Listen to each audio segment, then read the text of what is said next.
نؤمن به ونتوكل عليه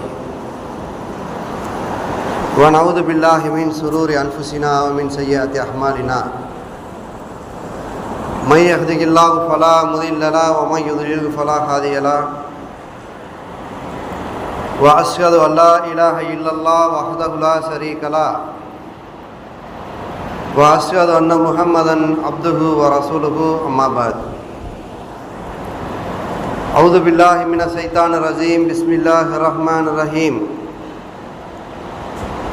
يا أيها الناس اتقوا ربكم الذي خلقكم من نفس واحدة وخلق منها زوجها وبث منهما رجالا كثيرا ونساء واتقوا الله الذي تساءلون به والأرحام إن الله كان عليكم رقيبا يا أيها الذين آمنوا اتقوا الله حق تقاته ولا تموتن إلا وأنتم مسلمون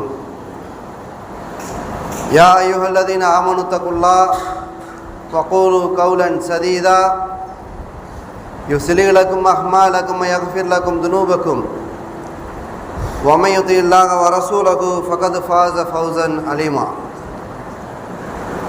فإن أصدق الحديث كتاب الله فإن أحسن الهدي هدي محمد نبي صلى الله عليه وسلم وشر الأمور محدثاتها وكل محدثة بدعة وكل بدعة ضلالة وكل ضلالة في النار قال ربي اشرح لي صدري ويسر لي أمري واحلل عقدة من لساني يفقهوا قولي ربي زدني علما صدق الله العليم அகில உலகங்களையும் படைத்து பரிபாலிக்கக்கூடிய சர்வலோக ஆட்சியாளன் மறுமை நாளினுடைய அதிபதி அந்த அல்லாஹுவை போற்றி புகழ்ந்தவனாக இந்த உலகத்தை பொறுத்தவரை அல்லாஹு ரப்புல் ஆலமீன் இந்த உலகத்தில் எவ்வளவோ உயிரினங்கள் வாழ்ந்து கொண்டிருக்கின்றது. அந்த உயிரினங்களை விரல் விட்டு எண்ணினோம் என்று சொன்னால் எண்ணில் அடங்காத அளவிற்கு அவனுடைய வல்லமையை அல்லாஹு ரப்புல் ஆலமீன் நிரூபணமாக ஆக்கி வைத்திருக்கின்றான். அதே வரிசையில் அல்லாஹு ரப்புல் ஆலமீன் மனித சமூகத்தையும் இந்த உலகத்தில் படைத்து பல்கி பரவ செய்திருக்கின்றான். அந்த மனித சமூகத்தை படைப்பதற்காக அல்லாஹு ரப்புல் ஆலமீன் முதலாக அவன் எடுத்துக்கொண்ட ஆயுதம் என்ன என்று சொன்னால், மனிதனை உருவாக்குவதற்காக முதலில் களிமண்ணை எடுக்கின்றான்.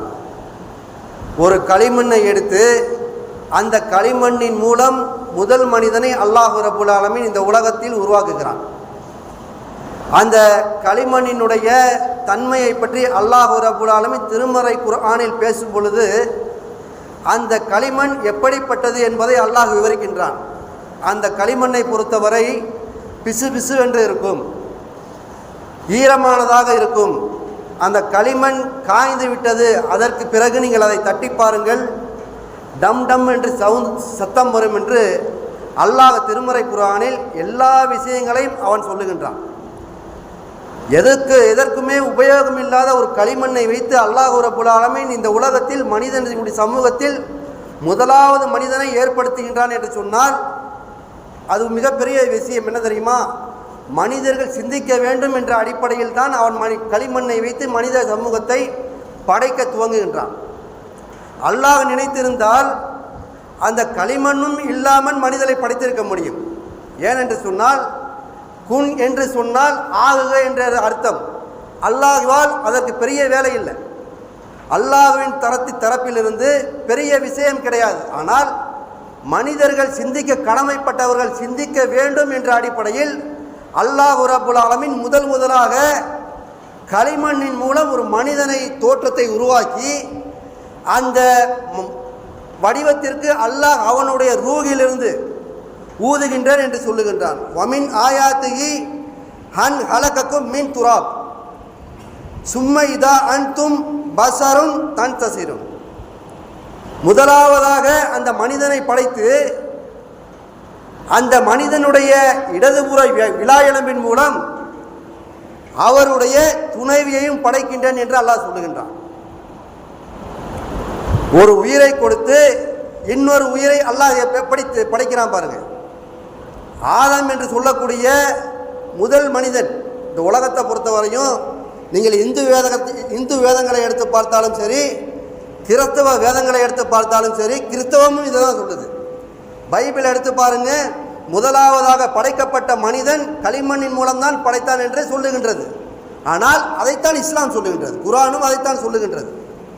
அந்த ஆதம் நபியினுடைய இடதுபுற இளா எலும்பின் மூலம் ஒரு துணைவியையும் படைத்தேன். அந்த துணைவியை படைத்து அல்லாஹ் சொல்லுகின்றான், என்ன தெரியுமா சொல்றான்? இந்த துணைவியை உங்களுக்காக தான் படைத்தேன் என்று சொல்லுகின்றான். உங்களுக்காக என்றால் அந்த துணைவியின் மூலம் நீங்கள் மன அமைதி பெற வேண்டும். அதற்காகத்தான் அந்த துணைவியை நான் கொடுக்கின்றேன். வமின் ஆயாத்தி அன் ஹலகலக்கும், உங்களுக்காக. லக்கும், லக்கும் என்று சொன்னால் உங்களுக்காக. அந்த துணைவி உங்களுக்காக படைக்கப்பட்டது. மின் அன்ஃபுசிக்கும் அஜுவாஜன், ஒரு ஆன்மாவிலிருந்து படைக்கப்பட்டது. லி தஸ்குனு இலைகா, ஏனென்றால் அவர்களிடத்தில் நீங்கள் மன அமைதி பெற வேண்டும். மனைவியிடம் மன அமைதி பெறக்கூடியவர்களாக மனிதன் இன்று இருக்கின்றோம். மனைவி இல்லாமல் வாழக்கூடிய மனிதர்களிடத்தில் நீங்கள் கொஞ்ச நேரம் பேசி பாருங்க, கடைசியில் அவங்களுடைய கண்ணில் தண்ணி வராமல் இருக்காது, கடைசியாக அழுது விடுவார்கள். ஏனென்று சொன்னால் மனைவியினுடைய அருமை மரணித்தால் தான் அவர்களுக்கு தெரியும். எந்த ஒரு பொருளுமே கையில் இருக்கும் பொழுது மனிதனுக்கு பெருசாக தெரியாது. அந்த பொருள் என்னைக்கு கையை விட்டு காணா போகுதோ அன்னைக்கு தான் அந்த பொருளுடைய மகத்துவம் மனுஷனுக்கு தெரியும். அதை போல்தான் அல்லாஹ் ரப்புல் ஆலமீன் சொல்லுகின்றான், லி தஸ்குனு அலைகா, அவர்களிடம் நீங்கள் மன அமைதியை தேடுகின்றீர்கள். உண்மையா இல்லையா? இன்றைக்கு மனிதர்களுக்கு மத்தியில் ஆணுக்கும் பெண்ணுக்கும் இருக்கக்கூடிய பந்தங்கள் எப்படிப்பட்ட பந்தம்? அல்லாஹ்வுடைய தூதர் நபிகள் நாயகம் ஸல்லல்லாஹு அலைஹி வஸல்லம் அவர்கள் வாழ்ந்து காட்டியிருக்கின்றார்கள். நீங்கள் மன அமைதி பெறக்கூடியவர்களாக இருந்தால் கட்டிலில் மட்டும் கிடையாது, கட்டிலே அவர்களோடு சேர்ந்து இல்லற வாழ்க்கை நடத்துகின்றோம்ல, அதில் மாத்திரம் இல்லை, எல்லா விஷயங்களிலும் அவர்களிடம் நீங்கள் மன அமைதியை தேட வேண்டும். அவர்களுக்கு நாம் எப்படி நடந்து காட்டுகின்றோமோ அந்த அடிப்படையில் தான் நம்முடைய வாழ்க்கை பிரகாசமாக இருக்கும். வாழ்க்கையில் எந்த ஒரு கசப்புமே இருக்காது. நம்முடைய வாழ்க்கையில் எந்த ஒரு ஏற்றத்தாழ்வுகளும் இருக்காது. ஏனென்றால் நாம் ஆடவர்கள், அவர்கள் பெண்கள், நாம் திறமைசாலிகள், அப்படியெல்லாம் மாறு தட்டி வாழ்ந்து கொண்டிருந்தால் இந்த உலகத்தில் ஆணுக்கும் பெண்ணுக்கும் மத்தியில் இருக்கக்கூடிய உறவுகள் கசப்பானதாக தான் இருக்கும். வீட்டை பொறுத்தவரை அல்லாஹ்வுடைய தூதர் எப்படி நடந்து கொண்டார்கள்? அன்னை ஆயிஷா அலி அவர்களிடம் ஒருவர் வந்து கேட்கின்றார், ஆயிஷா அலி அவர்களே, அல்லாஹ்வுடைய தூதர் நபிகள் நாயகம் ஸல்லல்லாஹு அலைஹி வஸல்லம் அவர்கள் வீட்டிலே இருக்கும் பொழுது உங்களுக்கு ஏதாவது உதவி செய்வார்களா? கேட்கும் பொழுது ஆயிஷா அலி அவர்கள் சொல்லுகின்றார்கள், முகமது நபி ஸல்லல்லாஹு அலைஹி வஸல்லம் அவர்கள் என்னுடைய கணவர் வீட்டில் இருந்தால் அவருடைய கிழிந்த ஆடைகளை எல்லாம் தைத்துக் கொள்ளுவார், அவருடைய வேலைகளை அவரை பார்த்து கொள்ளுவார், அவருடைய செருப்புகளை அவரை தைத்துக் கொள்ளுவார். இப்படி அல்லாஹ்வுடைய தூதர் யாரு? மிம்பரில் நம்ம இன்னைக்கு நின்றுக்கிட்டு அல்லாஹ்வுடைய தூதரை எப்படி பேசுகிறோம்? பெருமைப்படுத்தி பேசுகிறோம்ல. அப்போ என்ன காரணம்?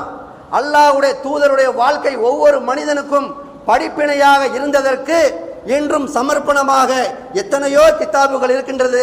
அல்லாஹ்வும் அந்த தூதரை அவனுடைய கிதாபில் குர்ஆனிலே பெருமைப்படுத்தி இருக்கின்றான். முகம்மது என்று சொல்லக்கூடிய ஒரு அத்தியாயத்தை வைத்திருக்கின்றான். அப்போ அல்லாஹ்வுடைய தூதருடைய வாழ்க்கையை எடுத்து பார்த்தால் அவர்களுடைய வாழ்க்கை எளிமையான வாழ்க்கை, ஆனால் சந்தோஷமான வாழ்க்கை. அல்லாஹ்வும் அவர்களுடைய மனைவியும் நேசிக்கக்கூடிய வார்த்தை. இன்னைக்கு மனைவி ஒரு கணவனை நேசிக்க வேண்டும் என்று சொன்னால் அவர்களிடம் மிகப்பெரிய பொருளாதாரம் இருந்தால் போதாது. மிகப்பெரிய பொருளாதாரம் இருக்கக்கூடிய நபர்களை எல்லாம் பாருங்கள், சினிமா துறை எடுத்து பாருங்கள், அவர்கள்ட்ட இல்லாத பொருளாதாரமா? பல கோடிகளில் புரளக்கூடியவர்களாக ஆயிரக்கணக்கை செலவழித்து வீடுகளை அரண்மனை போல் கட்டுகின்றார்கள். ஆனால் அவர்களுடைய மனைவியினுடைய நிலை என்ன? தலாக்கு. 1 மாதம் 2 மாதம் 100 நாள் அதிகம். அதற்குள்ளால கணவனுக்கும் மனைவிக்கும் இடையில் கசமுசா என்ற செய்தி வந்து தலாக் ஆகுதா இல்லையா?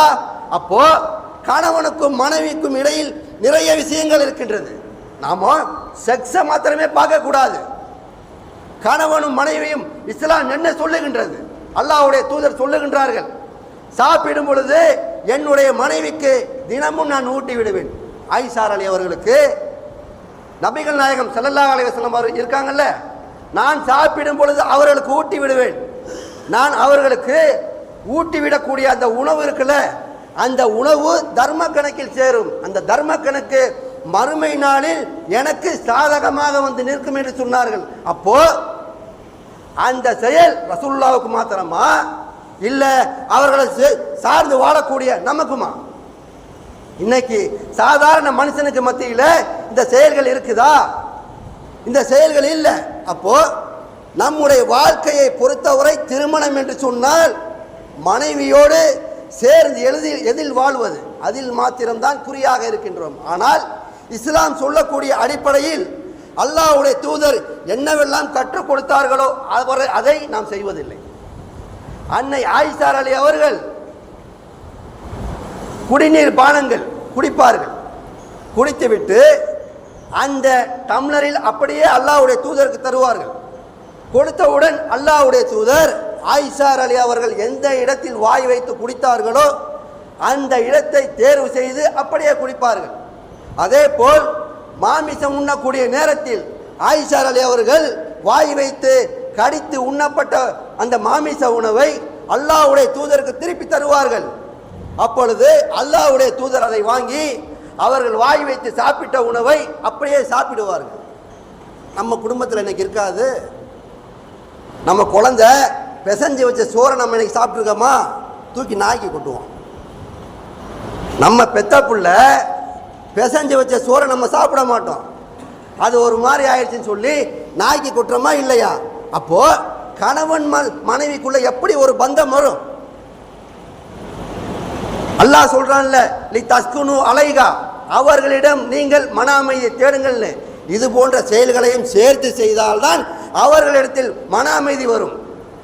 வீட்டில் என்னைக்காவது ரெஸ்ட்ல இருக்கும்போது நம்ம துணியை நம்ம துவைச்சிருக்கோமா? இல்லை. நமக்கு உண்டான தேவையை நம்ம நிறைவேற்றிருக்கோமா? இல்லை. அவங்க சமைக்கும் போது வெங்காயம் அறுத்து கொடுத்துருக்கோமா என்னைக்காவது? இல்லை. அப்போ எல்லா வேலையும் பெண்கள் செய்யணும். அந்த பெண்கள் செஞ்சு தர வேலையை குறை சொல்லணும் ஆம்பளை. இந்த சமூகத்தில் இதுதான் இருக்கு. சாதாரணமாக ஒரு உப்பு அதிகமாக போச்சுன்னா அந்த கணவனுக்கும் மனைவிக்கும் இருக்க பந்தத்தில் கடைசியாக தலாக்கில் வந்து நிற்கிதா இல்லையா? இன்னைக்கு நீங்கள் அதிகமாக தலாக்கு வரக்கூடிய செய்திகளை எவ்வளவோ இருக்குது, அதையெல்லாம் கடைசியாக நீங்கள் பட்டியலில் கடைசியாக பாருங்களேன். எதில் வந்து நிற்குன்னு சொன்னால், என் பொண்டாட்டி எப்போ பார்த்தாலும் டீயில் இனிப்பு அதிகமாக போட்டுக்கிட்டே இருக்கு, குழம்புல உப்பு அதிகமாக போட்டுக்கிட்டே இருக்கு, இதனால தலாக்கு. அப்போ நம்முடைய வாழ்க்கை இஸ்லாமோட இணைஞ்சு வாழலை. அல்லாஹ் சொல்றான்ல, நீ தஸ்குனு அலைகா, அந்த தஸ்குனு அலைகாவை மன அமைதியை எங்கே போய் தேடுறது? இது போன்று மனைவிகளுக்கு நாம் செய்யக்கூடிய செயல்களை அன்றாடம் நமக்கு உண்டான உதவிகளை அவர்கள் செய்து கொடுக்கணும். செய்து கொடுத்தால்தான் நமக்கு வாழ்க்கையில் நம்முடைய குடும்பத்தில் மன அமைதி இருக்கும், இல்லைன்னா இருக்காது.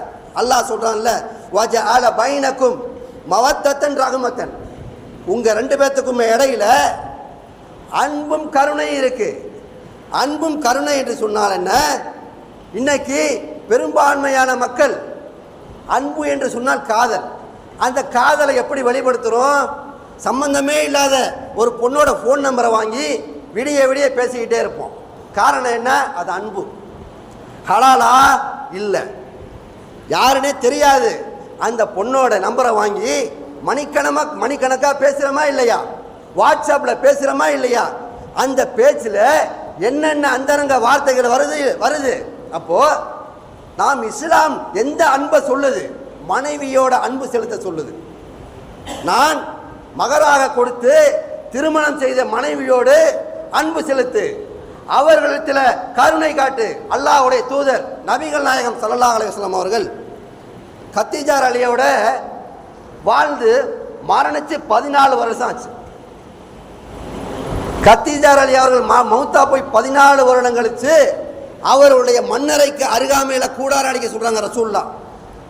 என்ன காரணம்னு பார்த்தா, இது என்னுடைய மனைவியினுடைய கபரு, அதுக்கு அருகாமையில கூடார அணிங்க, நம்முடைய இன்றைய இரவு அங்க கழிச்சுக்கலாம் அப்படின்னு சொல்றாங்க. அப்போ 14 வருஷம் மௌத்தா போய் அவர்களுடைய நினைவு அவருடைய உள்ளத்துல இருக்குதுன்னு சொன்னா எந்த அளவிற்கு வாழ்ந்திருப்பாங்க?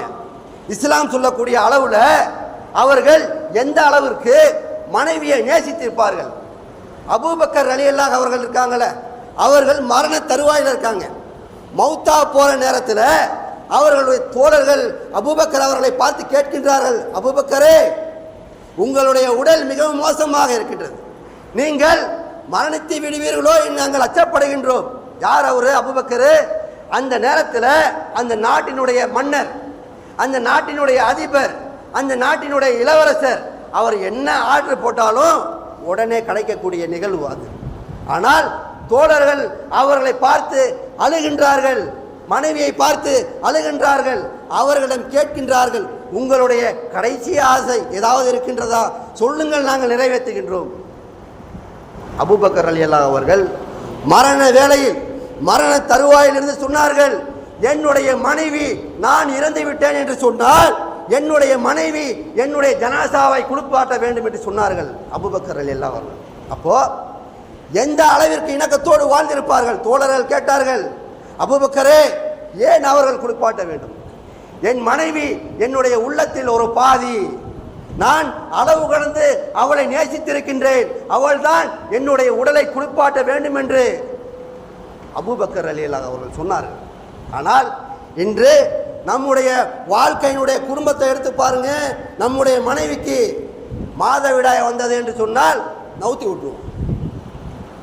யூதர்கள் இருந்தாங்க ஒரு காலத்தில். யூதர்கள் என்ன செய்வாங்களாம், பெண்கள் கூட எல்லா நேரத்திலையும் பங்கு கொள்ளுவாங்க. இந்த இயற்கையான ஒரு நேரம் வருதுல, பெண்களுக்காக அல்லாஹ் ஒரு சில நாட்களை கொடுத்திருப்பான், மாதவிடாய் என்று சொல்லக்கூடிய நாட்களை. அந்த நாட்கள் வரும் பொழுது யூதர்கள் பெண்களை வெளியே அனுப்பி விடுவார்கள். அப்போ அல்லாஹ் ரப்புல் ஆலமீன் என்ன செய்யறான்? ஒரு வசனத்தை இறக்குறான், நபியே, தோழர்கள் உன்னிடம் வருவார்கள், மாதவிடாயை பற்றி கேட்பார்கள், அப்பொழுது நீங்கள் சொல்ல வேண்டும், என்ன, இந்த மாதவிடாய் காலங்களில் உங்களுடைய மனைவியோடு நீங்கள் உடலுறவு மாத்திரம் கொள்ள வேண்டாம், மற்ற எல்லா வேலைகளும் செய்து கொள்ளலாம்.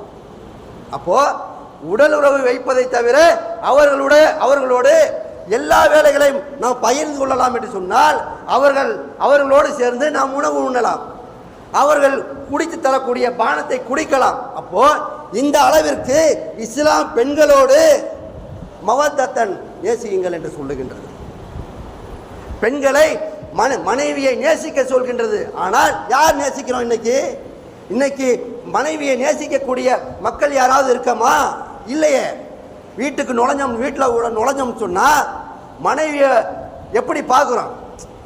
வேண்டா வெறுப்பா பார்க்கக்கூடிய ஒரு சூழலா இருக்கா இல்லையா? அப்போ நம்முடைய நிகழ்வுகளை எல்லாம் மாற்றணும். அல்லாஹ்வுடைய தூதர் இகத்திகாஃப் இருப்பாங்களாம், பள்ளிவாசல்ல இகத்திகாஃப் இருப்பாங்க. இகத்திகாஃப் இருக்க நேரத்தில் அவர்களுடைய தலை மட்டும் அவங்க வீட்டை நோக்கி வெளியே வருமா. தலை மட்டும் வீட்டுக்கிட்ட வந்தவொடனே ஆயிஷா அலி அவர்கள் என்ன செய்வாங்க? ரசூலுல்லாஹ்வுடைய தலையை தண்ணி ஊற்றி கழுவி விடுவாங்களாம்.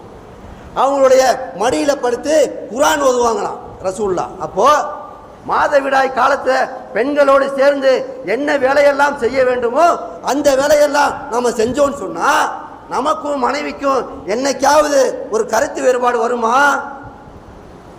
நமக்கும் மனைவிக்கும் தலாக் வரை போகுமா? இல்லை. அப்போ நம்முடைய வாழ்க்கை தரத்தையும் அப்போ வாழ்ந்தாங்களே ரசூலுல்லாஹ், அவர்களுடைய தோழர்கள், அவர்களுடைய தரத்தையும் இஸ்லாத்தோட உரசி பார்த்தா எந்த அளவுக்கு இருக்கு?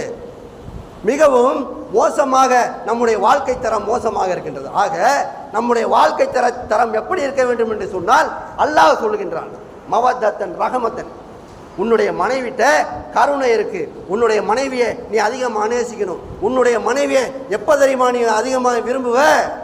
நம்ம வீட்டிலேயே இருக்கோம்ல, வீட்டிலேயே இருக்கும் பொழுது நம்மளை விட்டு ஒரு நாளைக்கு மனைவி பிரிய தானே செய்யும்.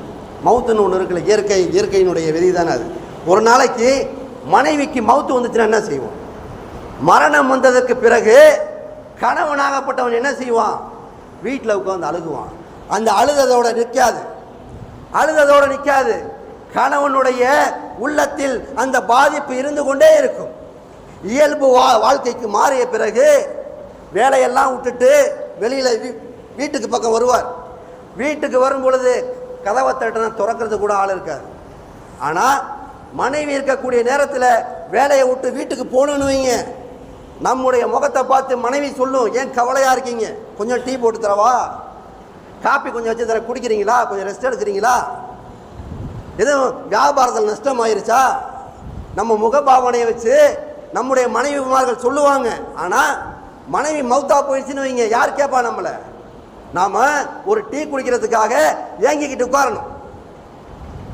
ஆனால் மனைவி இருக்கும்போது ஏங்க தேவையில்லை, போய் உட்கார்ந்தோம்னாலே மனைவிக்கு தெரியும் டீ வேணுமா, காஃபி வேணுமா, என்ன வேணும்னு, எந்த பக்குவத்தில் கொடுக்கணும்னு மனைவிக்கு எல்லாமே தெரியும். ஆனால் நமக்கு ஒரு டீ வேணும்னு சொன்னால் 10 நிமிஷம் இன்னைக்கு வெயிட் பண்ணணும். என்னைக்கு மருமக எந்திரிக்குதோ, எப்போ எந்திரிக்குதோ அப்போ தான் நமக்கு டீ வரும். எப்போ மகன் எந்திரிக்கிறாரோ அப்போ தான் டீ போட்டு கொடுக்க சொல்லுவார் மகன் அவரோட ஒய்ஃப்கிட்ட. அப்போது வாழ்க்கை இப்படி போயிடுச்சுல. நம்முடைய வாழ்க்கை எப்போ மனைவியை பற்றி நம்ம பெருசாக நினைக்கிறோம், நம்முடைய வாழ்க்கையை விட்டு நம்முடைய மனைவி பிரிஞ்சு செல்லக்கூடிய நேரத்தில் நம்ம மனைவியை பற்றி கவலைப்படுவோம். மனைவி மவுத்துக்கு அப்புறம் நம்முடைய மனைவியை அன்பு செலுத்தக்கூடியவர்களாகவும், நம்முடைய மனைவி மேலே கருணை செய்யக்கூடியவர்களாகவும் நம்முடைய வாழ்க்கையை தரத்தை மாற்றிக்கிட்டோம். ஏன்னு சொன்னால் இஸ்லாம் சொல்லக்கூடிய அடிப்படையில் நம்முடைய வாழ்க்கை திட்டங்கள் நம்மள்கிட்டையும் இல்லை, வீட்டில் இருக்கக்கூடிய பெண்கள்கிட்டையும் இல்லை. என்னைக்காவது வீட்டில் இருக்கும் பொழுது ஒரு 10 நிமிஷம் மனைவிட்ட உட்காந்து மனம் விட்டு பேசினவங்க யாராவது இருக்குன்னு சொல்ல முடியுமா? இப்போ உள்ள சூழலுக்கு வீட்டில் போய் உட்காந்துட்டா கையில் ஃபோனு தான். கையில் ஃபோன் எடுத்துக்கிட்டு ரீல்ஸ் பார்க்குவோமே தவிர மனைவியோட மனம் விட்டு பேசக்கூடிய ஒரு நிலை இருக்கா? ஆனால் ஒரு நாளைக்கு இல்லை என்று சொன்னால் நம்முடைய மனைவி இந்த ஆர்வங்களை எல்லாம் வைத்து நம்மை விட்டு ஓடி போகக்கூடிய ஒரு சூழல் கூட வரும். யாரெல்லாம் மனைவியோட நம்ம மனசை விட்டு பேசலையோ, மனைவியோட அன்போட பரிமாறிகளையோ, இதையெல்லாம் அவர்களுடைய மனதில் ஒரு வடுகாயமாக மாறும். ஒரு நேரத்தில் நம்மை விட்டு ஓடக்கூடிய ஒரு நிலை ஏற்படும். ஏனென்று சொன்னால் நம்மை விட என்னைக்காவது ஒரு நாள் யதார்த்தமாக நடக்கக்கூடிய ஒரு நிகழ்வு தான் இதெல்லாம். இந்த உலகத்தில் நடந்திருக்கு. ஒரு கணவனும் மனைவியும் வாழ்கிறாங்க, மனைவிக்கும் கணவனுக்கும் எந்த ஒரு அன்பும் இல்லை, அரவணைப்பும் இல்லை. வாழக்கூடிய நேரத்தில் மூணாவதாக ஒரு ஃபோன் வருது. மூன்றாவது நபர் ஒரு ஃபோன் அடிக்கிறாரு. ஃபோன் அடித்து, யார் நீங்கள், உங்கள் குரல் நல்லா இருக்கு, 2 வார்த்தை தான், முடிஞ்சு போச்சு. உலகத்தில் நடந்த உண்மை சம்பவங்க இதெல்லாம். கணவன் 15 வருஷமாக மனைவியோட வாழ்கிறாரு. அவர்களுக்குள்ள கருத்து வேறுபாடு எப்படி ஏற்படுது பார்த்தீங்களா? யாருன்னே தெரியாத ஒரு நபர் ஃபோன் அடித்து, உங்கள் குரல் நல்லா இருக்கு, இனிமையாக இருக்கு, உங்களை நேரில் சந்திக்கணும்னு ஆசைப்படுறேன்னு சொன்ன உடனே மனைவியினுடைய உள்ளம் குதூகலமாக மாறிவிட்டது. அப்போது கணவனால் ஏன் அந்த குதூகலத்தை கொடுக்க முடியலை? கொஞ்சம் யோசனை பண்ணி பாருங்களேன். மனைவி இதையெல்லாம் எதிர்பார்ப்பாங்க. மனைவிமார்கள், வீட்டிலே இருக்கக்கூடிய பெண்கள் இதையெல்லாம் எதிர்பார்ப்பாங்க. நம்முடைய கணவன் என்னைக்காவது வெளியில் கூட்டிகிட்டு போக மாட்டாரா? ஹோட்டலுக்கு கூட்டிகிட்டு போய் ஒன்றா உட்காந்து சாப்பிட மாட்டோமா? இதெல்லாம் அவர்களுக்கு ஒரு ஆசைங்க. இதெல்லாம் அவர்களுடைய ஆசை. ஆனால் கணவனுக்கு என்ன தருமா கணக்கு போடுவாங்க. ஹோட்டலுக்கு போனால் இன்றைக்கி 1000 ரூபா காலியாக போயிடும். அந்த 1000 ரூபா இருந்துச்சுன்னா ஒரு வாரம் வீட்டு செலவை ஓட்டிடலாம். இதெல்லாம் நம்ம டெய்லியுமா செய்ய போகிறோம், என்னைக்காவது ஒரு நாள் தானே. அப்போது நம்முடைய அன்பை அதிகரிக்க வேண்டும் என்று சொன்னால் அல்லாஹ்வுடைய தூதர் சொல்லி கொடுத்துருக்காங்கல்ல, எவ்வளவு விஷயங்களை சொல்லி கொடுத்துருக்காங்க. அந்த அடிப்படையில் கணவன் மனைவியோட சேர்ந்து வாழ்ந்து பாருங்கள். ஒன்றும் இல்லை, நாளைக்கு நம்முடைய வாழ்க்கையை மாற்றி பாருங்களேன். இஸ்லாம் சொல்லக்கூடிய அடிப்படையில் நாளையிலேருந்து வாழ்க்கையை மாற்றி பாருங்கள். நம்முடைய வாழ்க்கையில் ஒரு பிரகாசம் கண்டிப்பாக தெரியும். வீட்டுக்குள்ளே போனவனே சலாம் சொல்லுங்க, நல்லா இருக்கியா, சாப்பிட்டியான்னு கேளுங்க மனைவிட்ட. வாழ்க்கையில் ஒரு மாற்றம் தெரியுதா இல்லைன்னு மட்டும் பாருங்கள். ஆனால் நம்முடைய வாழ்க்கையை மாற்றிக்கலான்னு வச்சுக்கோங்களேன்.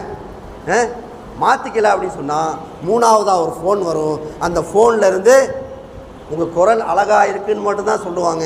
சொன்ன உடனே என்ன தெரியுமாவும், மனைவி நம்மளை விட்டு எந்த தொலைவில் இருக்குன்னே தெரியாது. காவல் நிலையத்தில் கம்ப்ளைண்ட் கொடுத்தாலும் தெரியாது.